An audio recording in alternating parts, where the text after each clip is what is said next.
हम आराम से प्रैक्टिस कर सकते हैं। Hello everyone, welcome to Avanti classes. My name is Manjit Bhardwaj. आज हम जीओसी का सेकंड लेक्चर करने वाले हैं, general organic chemistry. Let's start with the same pace.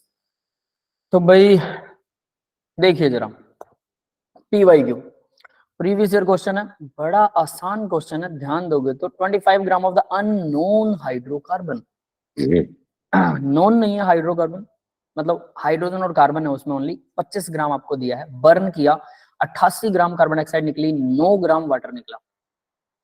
This unknown hydrocarbon contains, इसमें कार्बन और हाइड्रोजन कितने कितने ग्राम है ये बताना है। तो भाई हमने एक रिएक्शन की थी, किसी को रिएक्शन याद है क्या? हाइड्रोकार्बन जब बर्न होता तो रिएक्शन में क्या था? इसमें पीओएसी लग जाएगा ना, प्रिंसिपल ऑफ एटॉमिक कंजर्वेशन। हाँ हाँ वो ठीक है, लेकिन वो रिएक्शन के हिसाब से तो हम देखेंगे ना कि उस रिएक्शन में क्या था। H2O CO2। सर लेकिन इसमें तो कार्बन फिक्स है ना, हाइड्रोजन फिक्स है।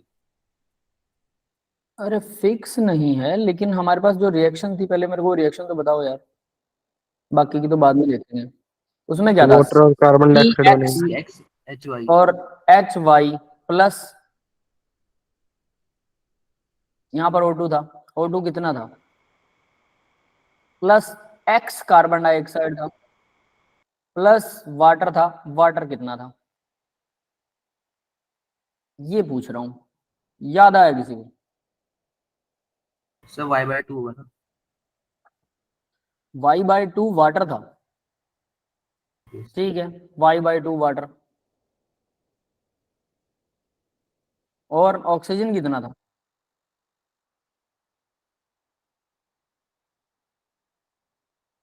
ऑक्सीजन X कितना प्लस था? Y/4 होगा। X प्लस Y/4 ऑक्सीजन था, ठीक है। यहाँ पर भाई X प्लस Y/4 ये ऑक्सीजन था, है ना, ऑक्सीजन। तो देखो भाई, अगर ये 1 मोल ले रहे हो आप, ये 1 मोल ले रहे हो, तो ये कितना मोल बनेगा भाई? 1 को मल्टीप्लाई कर दो X प्लस Y/4 से, है ना। और ये X इंटू 1 मोल बनेगा, ये Y इंटू 1 मोल, Y/2 इंटू 1 मोल बनेगा। मतलब अगर मैं यहाँ 1 की जगह यहाँ 2 मोल ले रहा हूँ सपोज, तो X भी 2 हो गया, Y भी 2 हो गया एक हिसाब से, तो मैं इसको ये X प्लस Y/4 को 2 से मल्टीप्लाई करूंगा, और इस x को भी 2x से मल्टीप्लाई करूंगा, और इस y/2 को भी 2 से मल्टीप्लाई करूंगा। ये समझ में आया सबको क्या what I am saying here? हाँ बेटा, पता लगा क्या कह रहा हूं? यस ठीक, बाकी के स्टूडेंट भाई? सर ये क्वेश्चन एक बार रिपीट कर दो, अभी क्लास ज्वाइन करा। बेटा क्वेश्चन तो देखो सीधा है, सबसे पहले बता देता हूँ। देखो ये है क्वेश्चन की 25 ग्राम हमारे पास अननोन हाइड्रोकार्बन था, ये वाला कुछ, और वो कह रहा है कि उसको वो बर्न किया उसको ऑक्सीजन में, तो ऑब्वियस सी बात है 88 gram carbon dioxide, 9 gram water निकला। और उसने बता रहा है हाइड्रोकार्बन के अंदर कार्बन और हाइड्रोजन कितना ग्राम है ये बताना है। तो हमारे पास एक रिएक्शन है, सीधी सी रिएक्शन है, ये वाली रिएक्शन है। XY जो है वो X plus Y/4 oxygen use होती है, X कार्बन डाइऑक्साइड यूज होती है, और Y/2 वाटर यूज होता है। तो हमारे पास 25 ग्राम क्या है? हाइड्रोकार्बन है, जिसमें हाइड्रोजन और कार्बन दोनों है, ठीक है। 25 ग्राम कार्बन डाइऑक्साइड कितनी निकल रही है? देखो 88 ग्राम कार्बन डाइऑक्साइड निकल रही है। तो अगर मान लो कि यहाँ पर हमारे पास कुछ भी कार्बन मान लो कि 1 ग्राम, मतलब 1 एटम है, X की वैल्यू अगर हम 1 मान ले सपोज, यानी ये 1 मोल मान लेते हैं सपोज, है ना, तो कार्बन कितना हो जाएगा? अगर ये 1 मोल है तो कार्बन हो गया 12 ग्राम। ये बात समझ में आई भाई? Yes sir. और कार्बन डाइऑक्साइड कितना प्रोड्यूस हो रहा है भाई? कार्बन डाइऑक्साइड यहाँ पर भी x इंटू 1, ये तो x ही होगा ना, x कार्बन डाइऑक्साइड कितना हो जाएगा? 44 ग्राम। ये समझ में आया? क्योंकि यहाँ x की वैल्यू 1 है, ये 1 मोल था, ये भी 1 आ जाएगा। क्लियर है ये बात? ये सबको समझ में आया? अगर ये 1 मोल है तो 1 मोल का मतलब हम ये कह रहे हैं कि कार्बन x है, सपोज वो x की वैल्यू मैंने 1 मान ली, सपोज दैट, ठीक है, x is equal to 1 if, चलो मैं इसको ऐसे लिख देता हूं कि इफ x इक्वल 1, x को हमने 1 मान लिया, जितना भी होगा वट एवर द, और 1 मोल ही हम यहाँ पर यूज कर रहे हैं, ये भी 1 मोल ले रहे हैं, तो भाई हमें पता है क्या होगा, C1, और ये 1 मोल ही ले रहा हूं, और H Y। हेलो बेटा, कैसे हो? लेट आए, है ना? तो ये देखो, ठीक है, अब तो ये देखो ये क्या हो जाएगा, ये 1 मोल है, मतलब यहाँ कार्बन 12 ग्राम कार्बन है। अब भी समझ में आ रहा है ये 12 ग्राम कार्बन? यस, क्लियर है? Yes sir. Yes sir. ऊपर वाली इक्वेशन के हिसाब से कर रहा हूँ, 10वीं क्लास का मैथ तो आप लोगों को आना चाहिए यार, इतना तो बिल्कुल वो मत करो। अब x कार्बन डाइऑक्साइड, तो क्योंकि x 1 है तो ये आ जाएगा 1 CO2। अब यहाँ पर ये 44 ग्राम आ जाएगा। यस, ये भी क्लियर है? यानी कि यहाँ पर मैं सिंपल कह सकता हूँ कि 12 ग्राम कार्बन अगर होता है तो 44 ग्राम कार्बन डाइऑक्साइड प्रोड्यूस होती है।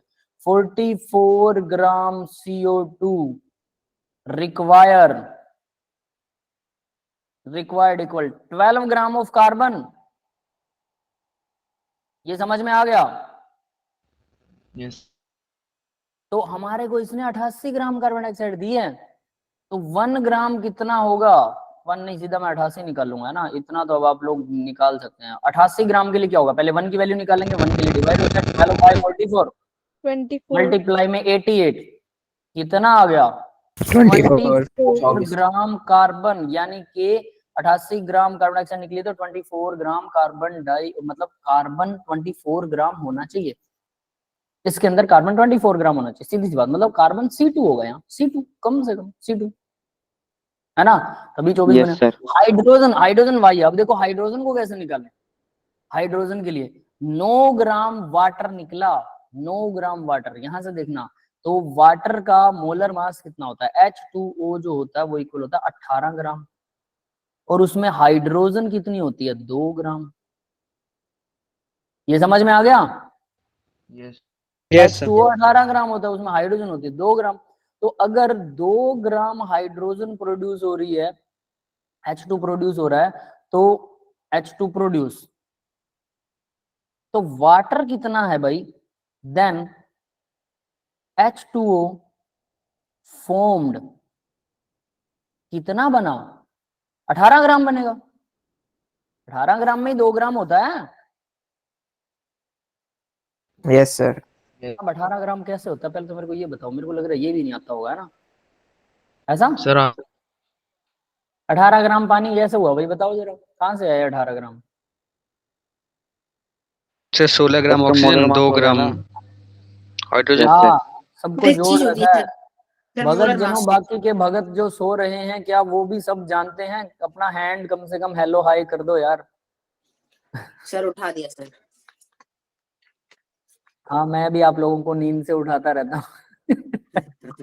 चलो ठीक है, जाग रहे हैं सब, गुड। मेरे को ऐसा फील हो रहा है जैसे 18 ग्राम का नहीं पता लग रहा आप लोगों को, है ना, इसलिए कहते हैं साथ रहिए। देखिए, टीचर आपको उतना डीप तक लेके जा सकता है जितना बच्चे डीप तक जाना चाहते हैं। ये याद रख लेना, हमारा मन आपके साथ चलता है। हो सकता है कि कोई टीचर जानबूझ के आपको डीप तक ना लेके जाए और जानबूझ के बहुत सारी डीप चीजें ना बताना चाहे, चाहे उसे आती हो, वो उसकी इंटेंशन हो सकती है। या फिर टीचर को आता नहीं है बहुत ज्यादा डीप, तो इसलिए वो आपको डीप तक नहीं लेके जा सकता, ये भी एक इंटेंशन होती है। ये बच्चों को समझ में आया था कि सर को इसके आगे शायद नहीं आ रहा है ना, समझ गए होगे।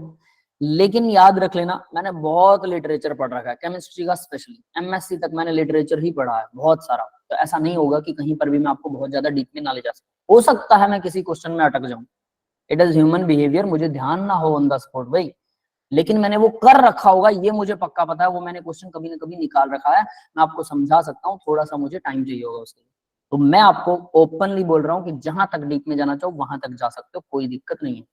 लेकिन आप लोग जहां तक जाओगे ना, जब मुझे यही नहीं समझ में आएगा, 18 ग्राम नहीं समझ में आया, तो मैं 18 ग्राम पे ही लगा रहूंगा, क्योंकि आगे नहीं बढ़ पाऊंगा। तो इसलिए आप लोग जब मुझे थोड़ा इशारा दोगे कि हाँ मैं आ गया, तो मुझे लगेगा, है ना। तो भाई 1 ग्राम, और उसके बाद इसने कहा 9 ग्राम वाटर प्रोड्यूस हुआ है, तो भाई मुझे उल्टा लिखना था, है ना, उल्टा लिखना था। तो देखो 18 ग्राम वाटर रिक्वायर्स, कितना रिक्वायर नहीं आएगा, 18 ग्राम वाटर के अंदर have equal to 2 gram hydrogen, ठीक है। तो भाई इसने कितना कहा, 9 ग्राम वाटर प्रोड्यूस हुआ था, तो हाइड्रोजन कितने ग्राम आए, 1 ग्राम 2 by 18 9, 1 gram 1 gram H2 will produce, बस सीधी सी बात है, यही लगाना है यार, और कुछ नहीं करना है। 88 ग्राम मतलब हमें पता है 1 मोल कार्बन डाइऑक्साइड अगर प्रोड्यूस होती है, ठीक है। आप इसको भी अगर ना सोचना चाहो तो कोई चक्कर वाली बात नहीं है, ये आपको हो सकता है कंफ्यूज करता हो, ये लोग इसको साफ ही करते हैं, है ना, सीधी सी बात है। 44 ग्राम कार्बन डाइऑक्साइड अगर प्रोड्यूस होती है तो 12 ग्राम कार्बन होता है उसमें। 88 ग्राम कार्बन डाइऑक्साइड प्रोड्यूस होगा 24 ग्राम कार्बन होगा, सीधी बात। 18 ग्राम पानी में 2 ग्राम हाइड्रोजन होती है, 9 ग्राम पानी में 1 ग्राम हाइड्रोजन होगी, सीधा निकाल सकते हैं। उस इक्वेशन की जरूरत नहीं पड़ेगी, बट इसे याद रख लेना, बहुत जगह काम आती है। ठीक है बेटा। Yes sir. कितने बच्चों को ये समझ में आया? ठीक है, लगभग सबको आ गया। ठीक है भाई, चलो बहुत अच्छी बात है। आगे बढ़ते हैं अब जरा। इसका आंसर दे रखा है इन्होंने भी, इक्वेशन लिख रखी है x plus Y by 4x, और यहाँ पे भी एक प्लस का साइन आएगा, ठीक है। तो भाई यहाँ भी एक प्लस का साइन आएगा, ठीक है। तो इस तरह से ये इक्वेशन है, लेकिन इन्होंने सीधा दिखा रखा मास ऑफ कार्बन 12/44, 12/44 गुना में 88, ये इक्वेशन यूज करके इन्होंने कुछ खास मजेदार कर नहीं रखा है ना। चलो जैसे भी है, तो भाई 24 ग्राम कार्बन और 1 ग्राम हाइड्रोजन यूज होती है, बस सीधी सी बात ये। तो भाई क्या मुझे कोई यहाँ से बता सकता है? मैं एक और क्वेश्चन अराइज करता हूँ, यहाँ पर हमने निकाल तो लिया 25 ग्राम के अंदर 24 ग्राम और 1 ग्राम, सीधी सी बात है, टोटल था 25 ग्राम। 25 ग्राम के अंदर 24 ग्राम कार्बन है प्लस 1 ग्राम हाइड्रोजन है, 1 ग्राम हाइड्रोजन। अब बताओ मुझे कार्बन के एटम कितने होंगे? 24 ग्राम में कितने एटम होते हैं कार्बन के? सर 2 मोल सर, 2 मोल। दो एटम हो गए कार्बन के, 2 मोल कह लो, तो 2 एटम कह लो, 2 मोल एटम कह लो, और एक हाइड्रोजन का है, ये लो एक हाइड्रोजन का हो गया। तो क्या फॉर्मूला ये है C2H? Is this the formula? Yes sir. ऐसा कोई फॉर्मूला एग्जिस्ट नहीं करता, तो उस हिसाब से हमें क्वेश्चन गलत नजर आएगा, है ना। तो फिर ये क्वेश्चन कैसे सही है? क्या कोई इसका जस्टिफिकेशन दे सकता है? क्योंकि आप लोग ये जरूर करोगे कि यार हमने आंसर तो ठीक निकाल लिया, बट ये कैसे पॉसिबल है? सर ये मोनोमर होगा ना कोई? हाँ मोनोमर होगा सर कोई? क्या होगा sorry? Monomer sir. Monomer, polymer तो मोनोमर, यस ये पॉलीमर होगा, ऐसा कह सकते हैं। ये एक पॉलीमर है जिसका मोनोमर ही मोनोमर ही है, यस सर। है ना, ऐसा कुछ। ठीक है, ये बात किस किस को समझ में आई?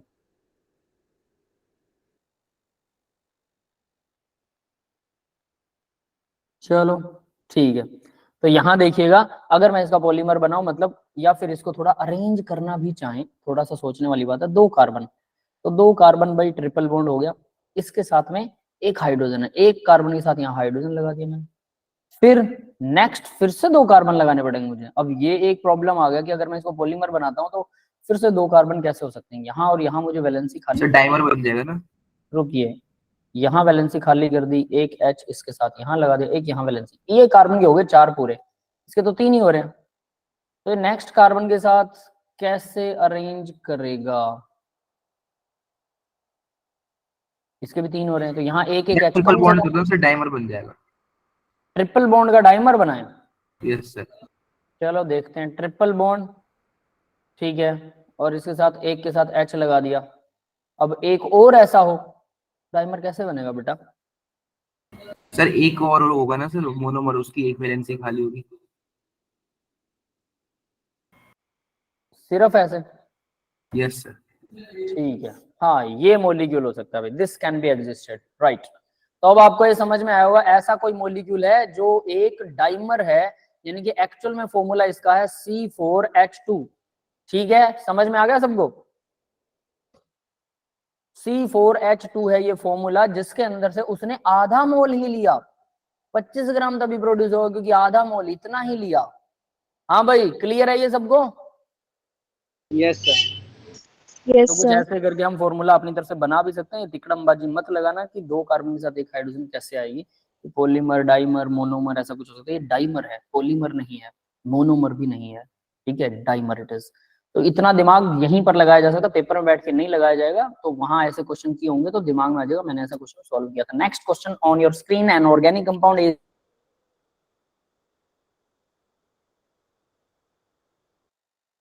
for क्या होता है? Result solution then treated with ammonium molybdate yield the yellow precipitate based upon the observation the element present in the living compound is, ये क्या है?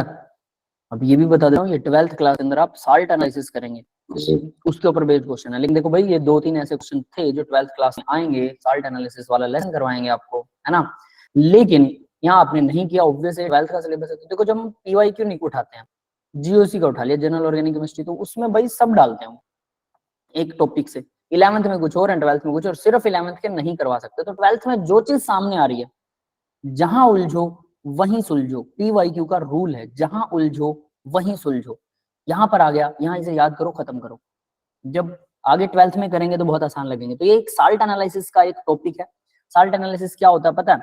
2 तरह की जांच करते होते हैं। तो कैटायन और एनायन की सर।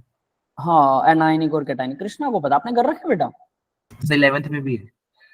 11th में भी, हाँ 11th में भी थोड़ा बहुत है, लेकिन 12th में फिर उसको दोनों को मिला के ना 12th में ही हम लोग करवा देते हैं, 11th में उसको नहीं करवाते। ठीक है, तो इसको हम 12th में ही करवाने वाले हैं। मेंस में प्रैक्टिकल भी आता है, मेंस में प्रैक्टिकल के क्वेश्चंस आते हैं, प्रैक्टिकल नहीं आता। इसको Yes, मिलाएंगे तो ये बनेगा, इसको मिलाएंगे तो ये बनेगा। ये कुछ कुछ साल्ट एनालिसिस जैसा है। साल्ट एनालिसिस के अंदर कैटायन और एनायन, जैसे साल्ट में क्या होता है NaCl। अब मैं बोलूं कि आपको मैंने एक सफेद नमक पकड़ा दिया, मुझे नहीं पता वो NaCl है, KCl है, KCN है। KCN क्या होता है? पोटेशियम साइनाइड, KCN, और एक NaCl। दोनों का कलर क्या होता है? दोनों व्हाइट कलर है। व्हाइट कलर को केमिस्ट्री में कलरलेस भी बोलते हैं, पता है आपको? Yes sir. व्हाइट कलर को कलरलेस बोलते हैं केमिस्ट्री वाले, ठीक है। अब देखिए कृष्णा इज सेइंग 20%। अच्छा, आपने आंसर निकाला, चलो बढ़िया बेटा। तो देखिए होगा क्या, दोनों व्हाइट कलर नहीं सर, आंसर नहीं है वो। क्या है फिर वो? सर वो पूछा था ये प्रैक्टिकल के क्वेश्चन से कितना वेटेज होता है केमिस्ट्री में। अच्छा कितना, ठीक है 20%। सर 80% थ्योरी में से आता है सर, 20% प्रैक्टिकल्स में से आता है। नहीं नहीं, पूरे पेपर में 20% थोड़ा आएगा बेटा। नहीं सर, जो केमिस्ट्री का पार्ट है उसमें। हाँ, केमिस्ट्री के पेपर में ही 20% सिर्फ प्रैक्टिकल से पूछा जाएगा। ये सर उसमें लिखा रहता है सिलेबस में वेटेज। फिजिक्स का भी सर, 20%। अरे फिजिक्स में भी नहीं है, यार, केमिस्ट्री में भी है। इसके ऊपर ना एक आधा क्वेश्चन आता होता है, ठीक है। इसकी वेटेज काफी कम है इस वाले लेसन की, जो केमिस्ट्री वाला। आप शायद किस बारे में बात करो, बोर्ड एग्जाम के बारे में बात कर रहे हो? नो सर, मेंस के बारे में बात कर रहा हूँ मैं, जेई के बारे में। मेंस जो इसमें ये 20% अकेला आएगा प्रैक्टिकल का। रिएक्शंस आ सकते हैं, प्रैक्टिकल का अकेला तो मैंने नहीं सुना। चलो पता नहीं आपने कहा सर एक मिनट से, मतलब जो टीचर लोग सॉल्ट एनालिसिस क्या किस किस सल्फाइड के क्रिस्टल बनाना सिखाते हैं, वो भी याद करना पड़ेगा मेंस के लिए 20%? हाँ, वो याद करना पड़ता है। क्रिस्टल बनाना नहीं सिखाते हैं, मतलब वो क्रिस्टल्स बनते कैसे हैं, कौन सी रिएक्शन हुई उनके बीच में, ये आपको बताना है, समझ गए? फिजिक्स में भी सर 20% प्रैक्टिकल का होता है। चलो ठीक है, वो किसी हिसाब से होता होगा, डायरेक्टली वो 20% नहीं आएगा। मैं समझ गया आपकी भावनाओं को। मैंने आज तक कभी प्रैक्टिकल पे ध्यान नहीं दिया होगा, तो भाई देखो, क्या आप KCN और NaCl, क्या इन दोनों को चख के बताओगे कि ये नमक है हमारा खाने वाला और ये जो है वो जहर वाला है? ये तो चख लिया तो आप गए ऊपर। तो इसके लिए होते हैं भाई क्या, साल्ट एनालिसिस। साल्ट को एनालाइज करना, अलग करना। तो यहाँ वो कुछ वैसा ही है, तो आप लोगों ने नहीं कर रखा तो डेफिनेटली मैं आपको डायरेक्ट आंसर दिखाता हूँ। और देखिए, compound A contain phosphorus, it give positive test with ammonium molybdenum. यहाँ पर क्वेश्चन फिर से पढ़ लेना। ऑर्गेनिक कंपाउंड है, ऑक्सीडाइज होता है, followed by the boiling HNO3, resultant solution treated with ammonium molybdate yield yellow precipitate. तो कंपाउंड A क्या होगा? तो कंपाउंड A फास्फोरस होना चाहिए, कंटेन फास्फोरस। A के पास फास्फोरस होना चाहिए। याद रख लेना कि फास्फोरस को जब आप गर्म करते हैं, ये देखिए, ये phosphorus plus Na2O3, Na2O2, Na3PO4 बनेगा, सोडियम फॉस्फेट बनेगा, प्लस Na2O बनेगा। Give positive test with ammonium molybdate. Ammonium molybdate के साथ में पॉजिटिव टेस्ट देता है ये, मतलब ये दिखा देता है, वो कलर चेंज करेगा। Phosphorus present in the organic compound A get oxidised to Na2O2 to form Na3PO4। ये एक पहली रिएक्शन है। अब ये रिएक्शन याद करना, फॉस्फोरस जो है इसके साथ रिएक्शन करेगा तो Na2O बनाता है प्लस सोडियम फॉस्फेट बनाता है। Next, Na3PO4 in the presence of HNO3। अब HNO3 के साथ इसकी रिएक्शन करवा दी, क्या बनेगा? H3PO4 बनता है प्लस NaNO3 बनता है। ये दूसरी रिएक्शन है, ये भी आपको याद करनी है। Upon cooling few drop of ammonium molybdate sodium is added, solution is added. Molybdenum मतलब इसको कूल करने पर अमोनियम मोलिब्डेट अगर सॉल्यूशन इसके अंदर डालते हैं, येलो प्रेसिपिटेट आते हैं। Confirm the presence of phosphorus in the organic compound.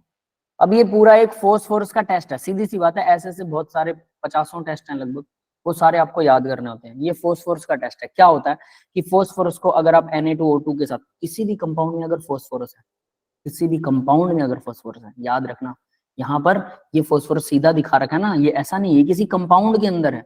ये देखो ये कंपाउंड नीचे लिखा हुआ है। ये बात समझ में आ रही है सबको?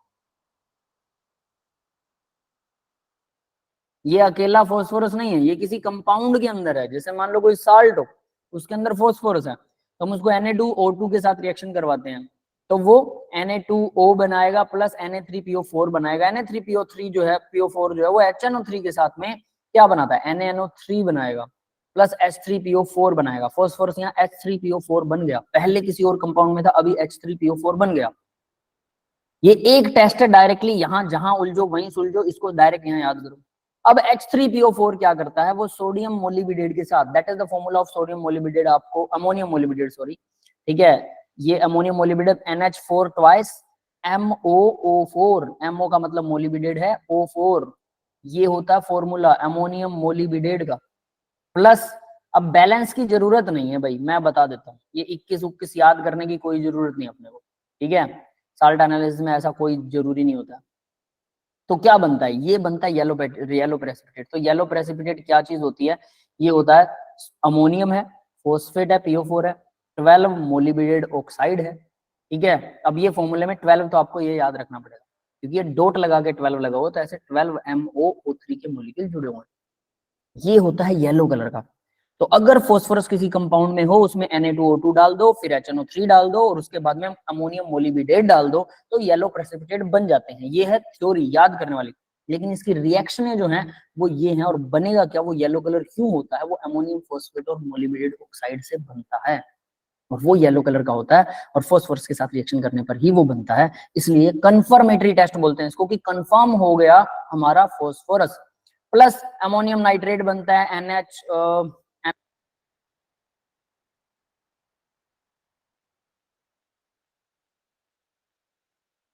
सर आपकी आवाज नहीं आ रही। सर आवाज नहीं आ रही सर।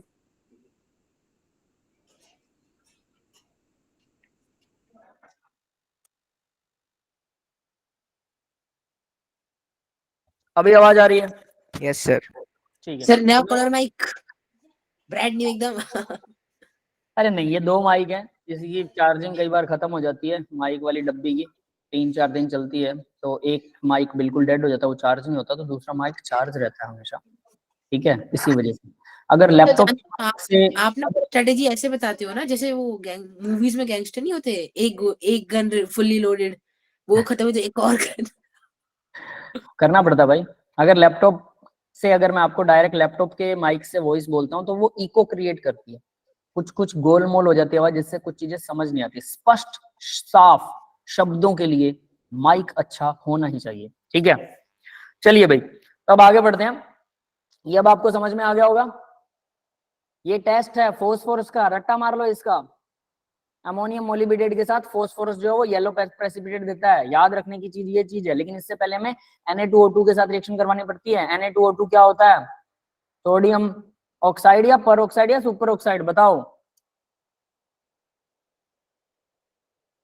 पर ऑक्साइड, पर oxide it is, yes, clear है सबको? ठीक है, तो सोडियम पर ऑक्साइड के साथ में रिएक्शन करवाओ फोस्फोरस के कंपाउंड की। फोस्फोरस का कंपाउंड जो है वो कुछ ऐसा बनाएगा, Na3PO4 जैसा, फिर HNO3 के साथ रिएक्शन करके H3PO4 जैसा, और H3PO4 जो सोडियम अमोनियम मोलिबिडेट के साथ में येलो प्रेसिपिटेट देगा। ये तीनों चारों रिएक्शन याद होनी चाहिए, समझ लेना, आपका एक टेस्ट पक्का हो गया, ठीक है। 12th क्लास में बहुत हेल्प करेगा, नो वरी अबाउट दिस, ठीक है। नेक्स्ट देखते हैं बेटा, increasing order of nucleophilicity of the following nucleophile is, ये हम कर चुके हैं, बड़े अच्छे तरीके से कर चुके हैं, ये आप लोग आंसर देंगे। इंक्रीजिंग ऑर्डर कौन सा होगा, न्यूक्लियोफाइल क्या होता है और बेसिसिटी क्या होती है, दोनों के बीच में डिफरेंस भी बता रखा है मैंने। ढूंढो, रीजनिंग करो, आंसर दो, सीधी साफ बात।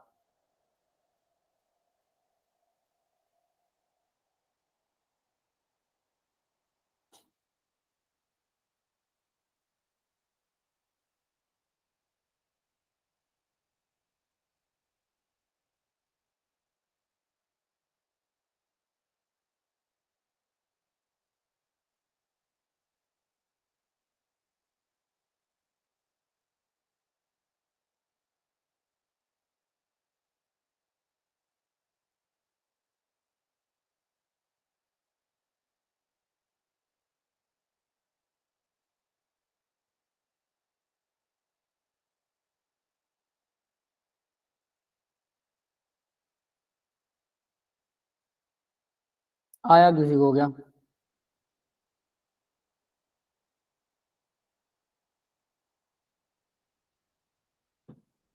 किसी को नहीं आया? ABCD लिख तो रहे हैं सभी।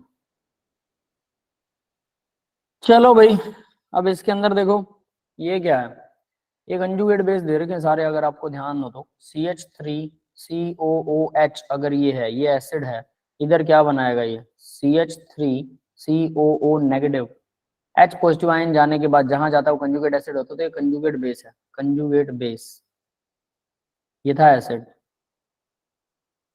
ये है कंजुगेट बेस, सीधा। यहाँ पर H2O है, अब H2O क्या है भाई, H2O तो अकेला वाटर है, CH3CO, yes sir. CH3SO3, SO3H, HSO3 लिख सकते हैं इसे हम, CH3 और SO3H होगा, तो इसका भी ये कंजुगेट क्या बनेगा, SO3 पॉजिटिव, ये भी कंजुगेट बेस ही बनेगा। OH नेगेटिव, इसको H दे दे तो ये वाटर है, वाटर क्या करेगा, H पॉजिटिव आयन डोनेट कर देगा तो OH नेगेटिव आयन बनाएगा, ये एसिड है, ये कंजुगेट बेस है। तो भाई कौन सी रिएक्शन रिवर्स जाती है, कौन सी नहीं जाती, इसी के बेस पर हम इनकी स्टडी करने वाले हैं कि कौन सा ज्यादा स्ट्रॉन्ग होगा, जो न्यूक्लियोफाइल मतलब न्यूक्लियस को लाइक करने वाला, कौन H पॉजिटिव आयन को स्ट्रॉन्गली अट्रैक्ट करेगा, वो होती है एसिडिटी या बेसिसिटी। न्यूक्लियोफाइल क्या होता है, H के अलावा किसी और पॉजिटिव आयन को कौन स्ट्रॉन्गली अट्रैक्ट करेगा, H के अलावा, H को तो करेगा ही लेकिन H के अलावा, सर सीधा हाइड्रोफिल है। आंसर। देखिए अब जरा, higher the basicity of base, base की बेसिसिटी जितनी ज्यादा हायर होगी, stronger will be the nucleophilic power, तो न्यूक्लियोफिलिक पावर भी स्ट्रॉन्ग होने वाली, ऑब्वियस है। Again we know weaker acid produce strong base, conjugate base जिसको बोलते हैं, तो जो वीक एसिड होगा वो स्ट्रॉन्ग बेस प्रोड्यूस करेगा, जैसा कि वाटर के केस में है। वाटर क्या करेगा, H पॉजिटिव आयन डोनेट कर देगा,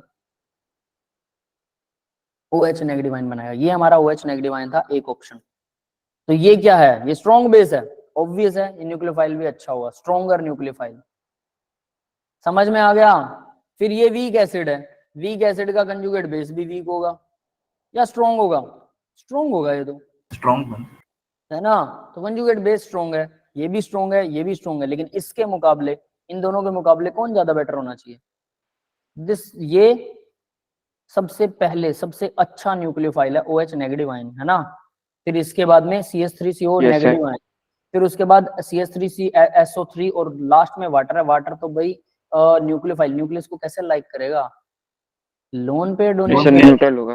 लोन है ना, पे लोन पे डोनेट करेगा, ये तभी न्यूक्लियस को लाइक कर बे- सकता है, तो yes, सबसे sir. लास्ट में जाएगा, इसका तो पता ही है ना। OH negative ion strong base है, इसका भी पता है, लेकिन ये इतना स्ट्रॉन्ग बेस नहीं है जितना ये है ना, तो इस वजह से, और ये भी, ये ऑर्गेनिक एसिड है, ये भी ऑर्गेनिक एसिड है, ये इनऑर्गेनिक एसिड है जो कि स्ट्रॉन्ग होता है, ये वाट मतलब OH negative ion inorganic base है, आप ये सिंपल कह सकते हैं, जो कि सबसे स्ट्रॉन्ग है। यानी इसकी बेसिसिटी देखिए, याद कीजिए, carboxylic acid are stronger than sulphonic acid, जो CH3 के साथ में लगा हुआ है, तो इसकी बजाय कार्बोक्सिलिक एसिड स्ट्रॉन्गर है, इनका कंजुगेट बेस भी स्ट्रॉन्गर होगा, तो ये नेगेटिव पहले आएगा और ये बाद में आएंगे। क्लियर है सबको, कुल मिला के रट्टा मारना Yes, होता है, sir. याद Yes, रख sir. लेना। इंडक्टिव अगर इफेक्ट से हो तो जाएगा सर। क्या बेटा, सर इंडक्टिव इफेक्ट से उनकी ये कहते हैं कौन ज्यादा अच्छा बेस है।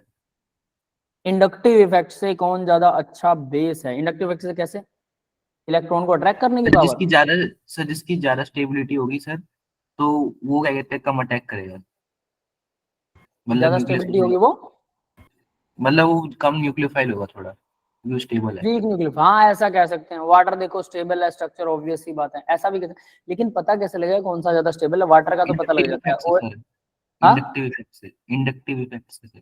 इंडक्टिव इफेक्ट से कैसे, OH का इंडक्टिव इफेक्ट कैसे पता करोगे, सर उसके बाकी और के कंपेयर में उसका बहुत ज्यादा है सर अनस्टेबिलिटी। कैसे पता करोगे, वही तो बता स्ट्रक्चर रहा बना हूँ। के स्ट्रक्चर बना के किसका, OH का स्ट्रक्चर, नहीं सर, बाकी दोनों ऊपर वालों का। अच्छा इनका, हाँ Yes, इनकी sir. स्टेबिलिटी का स्ट्रक्चर बना के, वो वैसे भी इसको सीधा ऐसे भी याद किया जा सकता है। देखो ये O नेगेटिव हो गया, ये CH3 हो गया, ठीक है, तो ये इस नेगेटिव को स्टेबल करने के लिए यहाँ डबल बॉन्ड और दो बैठे हैं, ये अट्रैक्ट कर लेगा जब ये यहाँ आएगा, या फिर ये अट्रैक्ट कर लेगा, ठीक है, बिल्कुल सही है, कोई दिक्कत नहीं है। कार्बोक्सिलिक एसिड के केस में भी वैसा ही है, C डबल बॉन्ड O और O नेगेटिव है, और यहाँ नहीं पर सर, एक नहीं है नीचे नहीं है सर। अरे हाँ गड़बड़ कर दी, ठीक है, कार्बोक्सिलिक एसिड में O नेगेटिव, ठीक है, और यहाँ CH3। तो इसके अंदर क्या है, एक ही डबल बॉन्ड O है, इसमें दो है, ये ज्यादा स्टेबल है, ऑब्वियस है, और ये कम स्टेबल है, तो ये ज्यादा अच्छा न्यूक्लियस, इसको न्यूक्लियस जल्दी चाहिए, इसको न्यूक्लियस लेट चाहिए, क्योंकि ये स्टेबलाइज ज्यादा है, और वाटर तो बिल्कुल स्टेबलाइज है, तो उसको न्यूक्लियस की सबसे लेट जरूरत है, ऐसा कह सकते हैं। और ऑक्सीजन OH, भाई इसको कोई स्टेबल ही नहीं कर रहा, तो इसको न्यूक्लियस सबसे जल्दी इसी को चाहिए। ये समझ में आ गया, ये भी एक अच्छा बेटर तरीका आप ऐसा कह सकते हैं कि ये स्टेबिलिटी की बेस पर डिफाइन कर सकते हैं। ओवरऑल किसका ज्यादा स्टेबिलिटी है उस पर भी डिपेंड करेगा, सही है, इस सीक्वेंस से भी याद कर सकते हैं भाई, राइट, ठीक है। आगे बढ़े, यानी इनके बेस की स्टेबिलिटी, आप सिंपल कह सकते हैं कि बेस की स्टेबिलिटी, कौन सा जो नेगेटिव आयन है वो ज्यादा स्टेबल है, स्टेबल होगा तो वो लोन पे डोनेट नहीं करेगा न्यूक्लियोफाइल की, और उसको जरूरत नहीं है, मतलब वो न्यूक्लियोफाइल की तरह एक्ट नहीं करेगा। In the following compound the favourable site for protonation is R, एक से ज्यादा होंगी डेफिनेट है, इज R लिख रहेगा, तो फेवरेबल साइट प्रोटोनेशन, प्रोटोनेशन का मतलब क्या होता है, तो कोई इलेक्ट्रॉन फैला के अटैक करे। H positive ion, H Yes, sir. Positive ion को अट्रैक्ट करने की पावर प्रोटोनेशन है। देखो भाई लोन पेयर है, एक्सेप्ट कर सकता है H पॉजिटिव आयन, बिल्कुल कर सकता है। ये नाइट्रोजन, इसके पास भी लोन पेयर है, ये भी H पॉजिटिव आयन एक्सेप्ट कर सकता है। ये नाइट्रोजन है, इसके पास भी है, ये भी एक्सेप्ट कर सकता है। ये भी नाइट्रोजन है, यहाँ तो सारे नाइट्रोजन तो भरे पड़े हैं, सब के सब H पॉजिटिव आयन को एक्सेप्ट कर सकते हैं, यस और नॉट, यस सर। सभी कर सकते हैं ना। तो Yes, अब ये sir. पूछ रहा है कि किसकी ज्यादा है, ये पूछा है, बढ़िया क्वेश्चन है। इन द फॉलोइंग कंपाउंड, ठीक है, फेवरेबल फॉर, कौन सी साइड सबसे ज्यादा फेवरेबल है, अब ये पूछ रहा है। मतलब अट्रैक्ट तो सारे कर सकते हैं लोन पेयर से, लोन पेयर मतलब डोनेट कर सकता है सबके सब, फेवरेबल कौन सी है, 3 या 2 जो है, रेजोनेंस A में नहीं और होगा E। सर, सर जो रेजोनेंस में नहीं होगा। जो Yes, sir, रेजोनेंस A में और E। नहीं होगा वो एक्सेप्ट कर सकता है। तो रेजोनेंस में यहाँ कौन है, NH2 रेजोनेंस में नहीं है, ठीक है, कर सकता है। क्या ये E रेजोनेंस भी में नहीं है, है सर। क्या ये रेजोनेंस में है बी, कंजुगेट सिस्टम तो बना रहा है। कैसे बना रहा है बेटा, ये रेजोनेंस में पाई कैसे बॉन्ड होगा, ये देखो ये इधर जाएगा, ये इधर चला जाएगा, ये इधर चला जाएगा, क्या आपको लगता है कि ये रेजोनेंस के अंदर आएगा। चलो हम एक पाइरिडाइन का स्ट्रक्चर बनाते हैं, याद है आपको पाइरिडाइन, कहीं पे भी नाइट्रोजन लगा दो पाइरिडाइन बन जाएगा, ठीक है। तो पाइरिडाइन के अंदर क्या आपको लगता है लोन पेयर जो है वो कंजुगेशन में पार्टिसिपेट करता है, नहीं करता। ये भी तो वैसा ही है, ये भी तो वैसा ही है, ये दोनों भी नहीं करेंगे। सर लेकिन उसके बॉन्ड तो करते हैं ना, क्या, उसके बॉन्ड तो करते हैं पार्टिसिपेट। ये वाला बॉन्ड यस सर। ये कर रहा है, लेकिन इसका लोन पेयर तो नहीं कर रहा। लोन पेयर, पाइरिडाइन क्या होता है, एक बेस होता है, अच्छा, वो लोन पेयर डोनेट कर सकता है। तो यहाँ पर भी ये पाइरिडाइन के जैसा ही, हाँ हो सकता है कुछ स्टेरिकली हिंड्रेंस का मैटर आ जाए, वो एक अलग बात है, तो इसलिए हम उसको अच्छा है या नहीं, फेवरेबल है या नहीं, वो एक अलग चीज है, लेकिन ये लोन पेयर डोनेट कर सकता है डेफिनेटली, ये भी लोन पेयर डोनेट कर सकता है। फिर इसके केस में देखते हैं, ट्रिपल बॉन्ड के साथ में ये बाहर है, तो क्या ये कंजुगेशन का पार्ट बन सकता है, और यहाँ पर इसके केस में देखते हैं, ये कंजुगेशन का पार्ट यहाँ पर बन सकता है क्या, अगर ये यहाँ जाएगा तो ये डबल बॉन्ड इधर आ जाएगा क्या, ऐसा कुछ, ये हमें चेक करना है। समझ में आई मेरी बात, तो बताओ भाई, सारे एक जैसे नजर आ रहे हैं ना, ऐसे मॉलिक्यूल्स की प्रैक्टिस सबसे ज्यादा जरूरी होती है, जो सारे एक जैसे से नजर आते हैं। जब हम उन डीप मॉलिक्यूल्स को करते हैं तो आंसर थोड़ा बेटर हो जाता है। Let's see the answer. All side ABF molecule have lone pair on nitrogen atom. Higher the ease of donation of lone pair, more favorable will be side of protonation. Ease of donation of lone pair is Lewis basicity inversely proportional to the percentage of S character of hybridization. ये एक अच्छी line है, सारे के सारे equal हैं, लेकिन S character of hybridization के हिसाब से हम will decide the electronegativity of nitrogen. भाई A के अंदर क्या है, स्ट्रक्चर देखो, ए में कौन सी हाइब्रिडाइजेशन है, sp3, यस सर। इसमें कौन सी है, बी में sp2। sp2। अरे सिर्फ और सिर्फ हमें डबल बॉन्ड को छोड़ना है, सिंगल बॉन्ड सारे काउंट करने हैं। इसमें कितने हैं सर sp2। इसके अंदर, इसमें सर sp3। और लास्ट वन इसमें sp2। sp2, ठीक है। अब देखो हाइब्रिडाइजेशन एस कैरेक्टर किसमें ज्यादा है, sp2 में या sp3 में, sp3 में तो है 25%, sp2 में कितना सर है? sp2 में 33.3%। 33%। तो 33 वाले कितने हैं भाई? 1 2 3 BCD। BCD। तो राइट आंसर कौन सा होना चाहिए? बी। बोलो। Yes sir. यस ठीक है, तो बस यही देखना था, सिंपल। यानी लोन पे डोनेट करने की एबिलिटी यहाँ सबकी बराबर है। हम ऐसा नहीं कह सकते कि लोन पेयर की एबिलिटी कम होगी किसी में डोनेट करने की, और सब के सब कोई भी इसमें कोई भी पार्टिसिपेट नहीं कर रहा है, याद रख लेना। कोई भी इसमें पार्टिसिपेट नहीं कर रहा। Krishna, yes sir. कोई भी कंजुगेशन में पार्टिसिपेट नहीं कर रहा, याद रख लेना यहाँ पर, ठीक है। कंजुगेशन का पार्टिसिपेशन भी आता है, आप वो सही सोच रहे हो, लेकिन यहाँ पर वो अप्लाई नहीं हो रहा।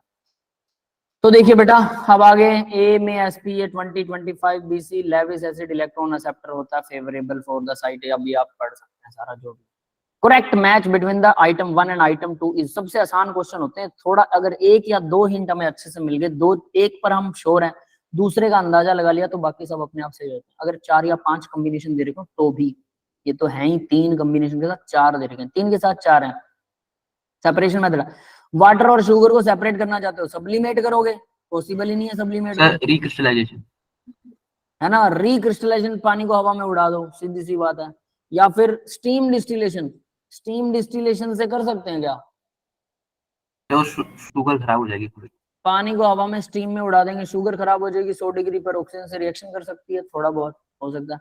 डिफरेंशियल एक्सट्रैक्शन, ये तो पॉसिबल ही नहीं है, यानी स्टीम डिस्टिलेशन या रिक्रिस्टलाइजेशन से ऐसा किया जा सकता है। अब बताओ भाई, क्यू या आर में से कोई एक सही है ए के साथ, ठीक है। अगर हमें अंदाजा ना हो तो हम कुछ इस तरह से भी सोच सकते हैं, कोई दिक्कत वाली बात नहीं है। क्यू या आर में से एक सही है। इसके बाद में नेक्स्ट देखो, नेक्स्ट वाला क्या कहता है? Water aniline. एनालिन क्या होता है भाई? एनालिन का फॉर्मूला बताया कोई मेरे को?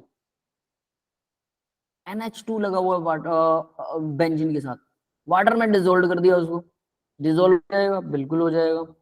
अब इसको अलग कैसे करें बताओ? इनके बीच में ना इलेक्ट्रोस्टैटिक फोर्स ऑफ अट्रैक्शन लगता है, तो इनको अलग कैसे कर सकते हैं? क्रिस्टलाइजेशन, स्ट्रीम नहीं। डिस्टिलेशन, आई थिंक सो कि ये स्ट्रीम डिस्टिलेशन होना चाहिए। यस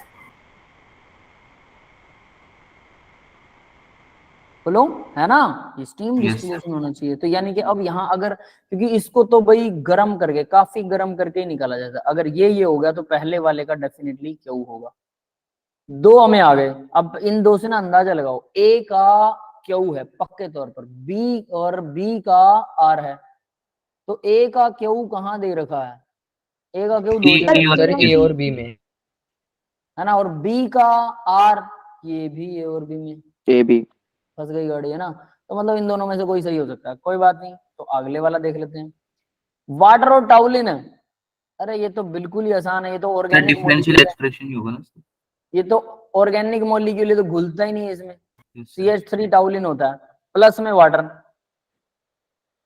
घुलेगा ही नहीं है। Yes, sir.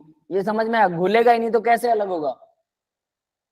Differential सब्लिमेशन से अपने आप हवा में उड़ जाएगा क्या? एक को Sublimation से? गर्म करेंगे, दूसरे का बॉइलिंग पॉइंट। सब्लिमेशन क्या होता है? सॉलिड से सीधा, Yes. सॉलिड से सीधा गैस बन जाना। वेपर। तो भाई ना तो टाउलिन सॉलिड से सीधा गैस बनता, ना वाटर गैस बनता, तो सब्लिमेशन तो गलत है, ये तो ऑप्शन ही गलत है। तो ऑप्शन बचा ही सिर्फ ये वाला। Yes, Differential expression. समझ में आया, ये बचा ही एक, बात ही खत्म है। जब बचा ही एक तो ऑब्वियस है यही सही है, यही सही है, दैट्स ऑल। क्लियर है बेटा? तो अब ये देखो किसके साथ है भाई, सी A, के sir. साथ एस होना चाहिए, एस पहला, ए, Yes, sir. A is the right option. समझ में आया? ये क्वेश्चन बहुत आसान होते हैं, थोड़ी सी रीजनिंग से ही बड़े आसानी से आंसर आते हैं इन क्वेश्चन से। मुझे तो बड़े मजेदार लगते हैं भाई, मतलब इसमें कुछ कम भी आता हो ना, किसी को, किसी बच्चे को कोई चीज भूल भी रहा हो, तब भी वो अंदाजा लगा लेता, बहुत सही अंदाजा लगा लेता है ना। तो ये मुझे बड़े आसान लगते हैं, बाकी आपकी चॉइस है। करेक्ट ऑप्शन ए के लिए क्यों है, बी के लिए आर है, सी के लिए एस है, बिल्कुल ठीक है। वाटर एंड शुगर मिक्सचर को कैसे करेंगे? रिक्रिस्टलाइज करेंगे, वाटर एनालिन मिक्सचर को सेपरेशन करेंगे स्टीम से, और वाटर टाउलिंग को Toluene is steam, non-volatile and also insoluble in water. ये वाटर में soluble ही नहीं है, बात ही खत्म है. Differential extraction method can be used to separate. Differential extraction का मतलब होता है कि दोनों अपने आप में अलग अलग है, निथार लो. Decantation कह सकते हैं, decantation से निकाला जा सकता है. क्लियर है? सर एनिलाइन को समझाना सर एक बार. क्या एनिलाइन इसका क्या बताऊं एनालिन का? एनालिन क्या होता है? Yes sir. वो पानी में घुल जाता है बेटा. NH2 लगा होता है एनालिन के ऊपर. ये देखो यहाँ NH2 है, ये एनालिन है, पानी के साथ में रिएक्शन करेगा तो ये लोन पेयर है ना, इस पे नेगेटिव चार्ज है, हाइड्रोजन पर पॉजिटिव चार्ज, इन दोनों के बीच में वाटर के साथ बॉन्ड बन जाते हैं, हाइड्रोजन बॉन्ड टाइप में बन जाते हैं, तो पूरा घुल जाती है, घुल जाएगी, लेकिन दोनों का बॉइलिंग पॉइंट अलग होता है, तो हम इसको डिस्टिल्ड करेंगे. सिंपल, समझ गए? देखो दोनों का बॉइलिंग पॉइंट अलग होगा, है ना. Steam distillation, are is employed for their separation. तो स्टीम बना देंगे, डिस्टिल्ड करेंगे उसे, डिस्टिलेशन, है ना. स्टीम वोलेटाइल, स्टीम में steam volatile, aniline is steam volatile, मतलब ये हवा में उड़ सकती है आसानी से, बट इनसोल्युबल इन वाटर, और पानी में घुलती नहीं है. देखो इसने क्या कहा, एनालिन स्टीम में तो वोलेटाइल है, हवा में उड़ जाती है, बट पानी में नहीं घुलती है. हालांकि पानी में घुलती है, थोड़ी बहुत अमाउंट में घुलती है, लेकिन घुलती है, क्योंकि कार्बन की ये जो पीएच चेन है ये कम घुलती है. NH2 तो वाटर के साथ में बॉन्ड बनाता है, तो स्टीम डिस्टिलेशन के थ्रू इसे अलग किया जा सकता है. क्लियर है? ठीक है, समझ में आ गया होगा ना. वो कुछ कुछ घुलती है पानी में, उसका एक एंड जरूर घुलता है. नेक्स्ट क्वेश्चन देखो भाई, an organic compound is estimated through Dumas method. अब ये मेथड भी हमने नहीं किया, ठीक है, ये अभी इस मेथड को हम करने वाले हैं, no worry. Dumas method was found to be evolved 6 mole of carbon dioxide, 4 mole of water, 1 mole of nitrogen gas. The formula of the compound is Dumas method. सबसे पहले आपको ड्यूमस मेथड पता होना चाहिए. Evolve found to be evolved 6 mole of carbon dioxide, 4 mole of water, 1 mole of nitrogen gas. The formula of the compound is, अब 6 मोल 4 मोल पानी है और 1 मोल नाइट्रोजन है, तो यहाँ फॉर्मूला ऐसे तो नहीं निकाल सकते आप लोग, है ना. Let's see the Dumas method. Organic compound को जब हीट करते हैं ड्राई क्यूप्रिक ऑक्साइड के अंदर कंबशन ट्यूब में एटमॉस्फेरिक कार्बन डाइऑक्साइड की प्रेजेंस में, upon heating carbon and hydrogen present in oxidized to carbon dioxide and water vapor while nitrogen set free. Nitrogen free हो जाती है. Molecular formula of the organic compound 1 mole is this one. Suppose अगर ये formula हो, सीधी सी बात है Dumas method के according, CXHYNZ, अगर ये 1 मोल हमने लिया तो यहाँ क्या आता है भाई, 2x plus y divide by 2 copper oxide बनता है, प्लस x कार्बन डाइऑक्साइड, ठीक है, ये बाहर निकलती है, प्लस में आएगा, ठीक है, और इन द प्रेजेंस ऑफ, नहीं ये प्लस नहीं है यार, ठीक है, तो ये क्या बनेगा भाई, यहाँ पर वाटर y/2 आएगा और N2 Z/2 आएगा, और यहाँ प्लस में कॉपर आएगा 2x y/2. जैसे हमने हाइड्रोकार्बन के लिए फॉर्मूला किया था वैसे ये फॉर्मूला अब आपको याद होना चाहिए, यहीं से निकलेगा जो निकलेगा, तो इसको याद करो. ड्यूमस मेथड में यही है, नाइट्रोजन का एस्टिमेशन लगाया जाता है. कैसे लगाया जाता है अब आपकी स्क्रीन के सामने. x मोल अगर ये है, ये x मोल है, तो ये y/2 मोल होगा. क्या यानी अगर मैंने ये 1 मोल लिया, ये 1 मोल लिया, तो ये x मोल आ गया. यहाँ पर क्या आएगा, अगर x की वैल्यू यहाँ मैं 1 मोल पुट कर रहा हूँ ना, ठीक है, तो ये 2x y/2 यानी कॉपर ऑक्साइड y की वैल्यू y/2 आएगी, और z कहां पर भी हमारा, ये नाइट्रोजन की वैल्यू कितनी आएगी, z/2 आएगी. ये समझ में आ गया सबको? जिसकी वैल्यू निकालनी बस उसी को ढूंढ रहे हैं, बाकी सबको नहीं लिख रहे हैं. नाउ x 6 के इक्वल है, y/2 4 के इक्वल है, y की वैल्यू आ जाएगी 8, z/2 1 के इक्वल आएगा, z की वैल्यू आ जाएगी 2. हाँ बेटा समझ में आया ये? Yes sir. बताओ फिर कैसे होगा. जिस जिसको समझ में आया वो मेरे को बताने वाला है. 1 मोल की जगह x आ गया 6 कहां से आया अब ये बताओ. पिछला क्वेश्चन याद है, क्वेश्चन क्या था, 6 मोल कार्बन डाइऑक्साइड, मतलब कार्बन 6 मोल है, 4 मोल वाटर, 8 हाइड्रोजन है, 1 मोल नाइट्रोजन, 6 मोल कार्बन, अगर x की वैल्यू 6 है तो y/2 फॉर्मूला आएगा y इक्वल 8, क्योंकि y 8 होगा, उसने दिया हुआ है z की वैल्यू 1, नाइट्रोजन z/2 1 दे रखा है, तो z की वैल्यू कितनी आ जाएगी 2। ये इक्वल है सारे। दोबारा करता हूँ सही, बताओ भाई।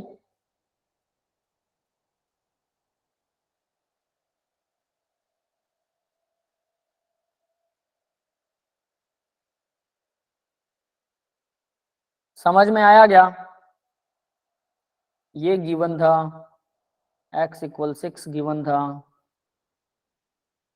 y इक्वल y गिवन था, ये गिवन है। फॉर्मूले में पुट करो, वैल्यूज निकालो।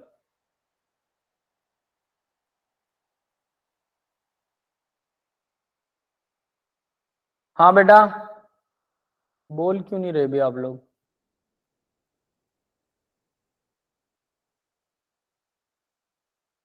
कोई बोलना नहीं चाहता क्या? बोरिंग लेक्चर हो रहा है ना, मेरे को लग रहा है मेरे को आसान आसान क्वेश्चन डाल दूं मैं, जो आपको समझ में आ जाए बस थोड़े से, है ना, बस उतने में काम चल जाए, और हमें नहीं करनी है मेंस की तैयारी, हम बोर्ड की तैयारी से खुश हैं। देखो कुछ तो एक्स्ट्रा करना पड़ेगा, हर क्वेश्चन अलग होता है, इसीलिए प्रीवियस ईयर क्वेश्चन करवाए जाते हैं। नया मेथड है, डायरेक्टली एक इक्वेशन याद करनी है, ड्यूमेस मेथड खत्म हो गया, सिर्फ इतना ही तो है, कुछ भी नहीं है इसमें, सिर्फ एक इक्वेशन याद करो, फिर एक्स वाई जेड उसने खुद दे रखे हैं यार, वैल्यूज निकालो फॉर्मूले के अकॉर्डिंग, बस खत्म हो गया, सिंपल।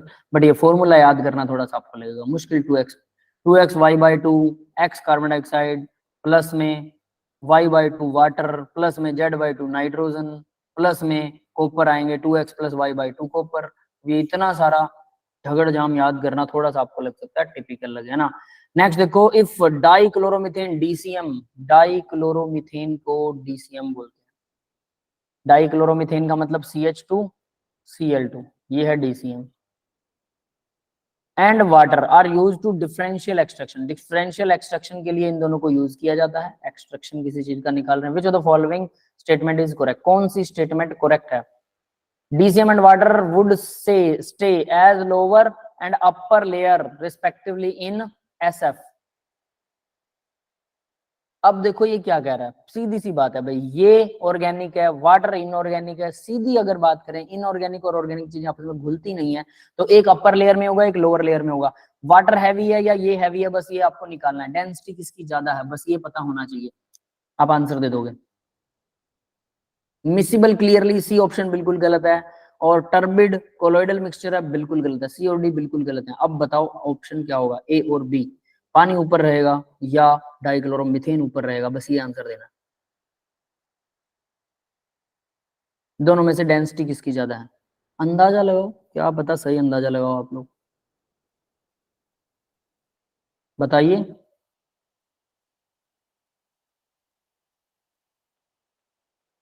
है क्या किसी के पास? कोई नहीं बोलना चाहता। Sir A. Yes, A is the right option. DCM जो है वो क्या होता है, उसकी डेंसिटी ज्यादा होती है DCM की। यार इसका फॉर्मूला, मॉलिक्यूलर फॉर्मूला निकाल लो, ये हैवी होगा, सीधी सी बात है। वैसे वाटर में हाइड्रोजन बॉन्ड होता है, रिवर्स भी हो सकता है, बट एट लीस्ट हैवियर। तो ये DCM जो है, डाइक्लोरोमीथेन जो है वो हैवियर होता है, डेंसिटी ज्यादा है। अब ये याद करने की जरूरत नहीं है, देन वाटर, वाटर की बजाय। तो DCM विल स्टे लोअर, वो नीचे रहेगा, ज्यादा हैवी नीचे रहेगा और वाटर ऊपर रहेगा, बस in the separating funnel. SF मतलब सेपरेटिंग फनल है और कुछ नहीं। ठीक है, आगे बढ़ते हैं। नेक्स्ट क्वेश्चन देखो, which amongst the following is strongest acid, इन सब में सबसे स्ट्रॉन्ग एसिड कौन सा? भी CHBr3 है, CHI3 है, आइडोफॉर्म, क्लोरोफॉर्म, CHCl3 है ना, ब्रोमोफॉर्म और साइनोफॉर्म, कह सकते हैं इसे साइनाइड फॉर्म। सब में स्ट्रॉन्गेस्ट एसिड कौन सा, इन सब में सबसे स्ट्रॉन्ग कौन सा है? मेरे को आंसर नंबर, ये जैसे क्वेश्चन नंबर 10 लिख लेगा ना, ऐसे करके लिखा करो कि क्वेश्चन नंबर 10 का ये वाला है, डायरेक्ट मत आंसर दिया करो, मुझे पता ही नहीं लगता कि कौन ये पीछे वाले का दे रखा है या अभी वाले का दे रखा है। बहुत लंबा चौड़ा सा आंसर है इसका, 10th का बी। आइडोफॉर्म स्ट्रॉन्गर है क्लोरोब्रोमो में, और साइनोफॉर्म का कहीं नंबर ही नहीं है।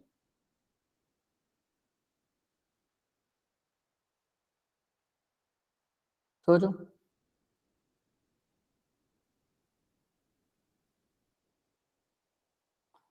दसवें का डी, बी, चलो विष्णेश बोल रहा है कि डी होगा, 10th का सी होगा, 10th का बी होगा। ठीक है, देखो भाई, ब्रोमीन, क्लोरीन, आयोडीन। आयोडीन जो है ओब्वियस है, हम कह सकते हैं बड़ा मॉलिक्यूल होता है, तो ये H positive ion, strongest acid कौन सा होगा जो H पॉजिटिव आयन डोनेट कर देगा। अब सबसे पहली बात, एक H लगा हुआ, 3 ब्रोमीन लगा देते हैं। H पॉजिटिव आयन चला गया, कार्बन पे आ गया नेगेटिव चार्ज, तो ये कार्बन अपना नेगेटिव चार्ज क्या कर सकता है, ब्रोमीन के साथ डबल बॉन्ड बना सकता है, स्टेबलाइज हो सकता है, बिल्कुल हो सकता है। सेम एज इट इज यहाँ पर अगर क्लोरीन हो तो क्लोरीन के साथ में भी नेगेटिव चार्ज क्या करेगा, स्टेबलाइज हो सकता है, क्लोरीन की डी ऑर्बिटल में डाल सकता है, आयोडीन की डी ऑर्बिटल में डाल सकता है। तो सबसे ज्यादा कंपेटिबल कौन सा होगा भाई, कार्बन का पी ऑर्बिटल और क्लोरीन का डी ऑर्बिटल सबसे ज्यादा कंपेटिबल होंगे साइज में, इसलिए ये स्ट्रॉन्गर एसिड होना चाहिए इन दोनों के मुकाबले। ये समझ में आया, साइज कंपेरेबल होना चाहिए पी ऑर्बिटल डी ऑर्बिटल का। नहीं आया, माधव को नहीं आया। बाकी भाई देखो क्या होता है, ये बात पता लगी कि होता क्या है। एसिड है, H पॉजिटिव आयन छोड़ दिया, तो हमारे पास क्या बचेगा भाई, C। देखो H छोड़ने के बाद CBr3 नेगेटिव बचेगा, CI3 नेगेटिव बचेगा, CCl3 नेगेटिव बचेगा। तो ये CCl3 जो है, ये कार्बन 3 क्लोरीन लगे हुए हैं इसके साथ में, तो ये नेगेटिव चार्ज जो है वो अपना लोन पेयर यहाँ डोनेट कर सकता है क्लोरीन के डी ऑर्बिटल में। डी ऑर्बिटल क्लोरीन का खाली होता है, ठीक है, सभी के पास डी ऑर्बिटल है, यहाँ डोनेट कर सकता है। कार्बन की कंपेटिबिलिटी क्लोरीन के साइज के साथ कंपेरेबल है, जबकि ब्रोमीन और आयोडीन का साइड बड़ा है, इनका साइज बड़ा है, तो इनके ऑर्बिटल का साइज बड़ा होगा, और इसकी ओरिएंटेशन में ना आया तो ये इसको शेयर नहीं कर सक पाएगा, आयोडीन को और भी मुश्किल से शेयर करेगा। इसलिए आयोडीन के साथ में जब शेयर नहीं कर पाएगा नेगेटिव आयन, तो क्या करेगा वो, H पॉजिटिव को फिर से अट्रैक्ट कर लेगा, तो वीक एसिड हो गया, क्योंकि H छोड़ना नहीं चाहेगा वो, क्योंकि ये कंपेटिबल साइज नहीं है। तो ये स्ट्रॉन्ग होना चाहिए इनके हिसाब से। अभी समझ में आया क्या कह रहा हूं, ठीक है। अब बात करते हैं, तो चलो ये तो हम मान भी लेंगे ये स्ट्रॉन्ग है, कौन सा वीक है। सर जो अब साइनाइड है वो तो और ज्यादा खींचेगा सर। हाँ वही तो, अब चौथा ऑप्शन तो हमने देखा नहीं, हम तो सिर्फ इन तीनों वो कर रहे हैं।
सर